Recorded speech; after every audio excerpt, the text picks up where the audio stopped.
تو ایک صحابی نے سوال کیا، اللہ کے نبی صلی اللہ علیہ وسلم، زنا کو تو ہم بہت بڑا گناہ سمجھتے ہیں، اور آپ فرماتے ہیں کہ زنا سے بھی بڑا گناہ بیک بائٹنگ ہے، ایسا کیوں؟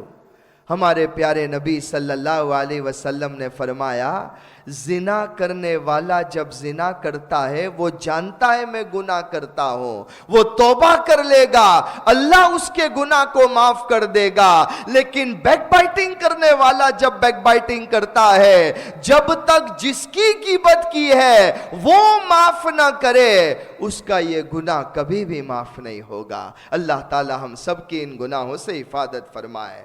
اور آئیے اب ہمارا 7واں سبق ہے دنیا کے بارے میں۔ قرآن میں اللہ فرماتا ہے، اے لوگو بے شک اللہ کا وعدہ سچا ہے، پھر کہیں تم کو دنیاوی زندگی دھوکے میں نہ ڈال دے اور تم کو دھوکے باز شیطان کسی دھوکے میں نہ ڈال دے، یقیناً شیطان تمہارا دشمن ہے، تم بھی اسے اپنا دشمن ہی سمجھو، وہ تو اپنے لوگوں کو اس لیے بلاتا ہے کہ وہ بھی دوزخ والوں میں شامل ہو جائے۔ 8واں سبق آخرت کے بارے میں۔ رسول اللہ صلی اللہ علیہ وسلم نے فرمایا، اللہ تعالیٰ جنت والوں سے فرمائے گا، اے جنت والو، تو وہ کہیں گے، اے ہمارے پروردگار، ہم حاضر ہیں، ساری بھلائی تیری قدرت میں ہے۔ اللہ فرمائے گا، کیا تم لوگ راضی ہو گئے؟ تو جنتی کہیں گے، ہم راضی کیوں نہیں ہوں گے؟ اے اللہ، تو نے ہمیں وہ نعمت عطا فرمائی ہے جو اپنی مخلوق میں سے کسی کو عطا نہیں کی۔ اللہ فرمائے گا، کیا میں تمہیں اس سے بھی بہتر نعمت عطا کروں؟ وہ عرض کریں گے، اس سے بہتر اور کون سی نعمت ہوگی؟ تو اللہ فرمائے گا، میں ہمیشہ کے لیے تم سے راضی ہو گیا، اس کے بعد کبھی بھی میں تم سے ناراض نہیں ہوں گا۔ 9واں سبق طب نبوی سے علاج۔ رسول اللہ صلی اللہ علیہ وسلم نے فرمایا، 5 چیزیں فطرت میں سے ہیں، ان میں سے ایک ختنہ کرنا ہے۔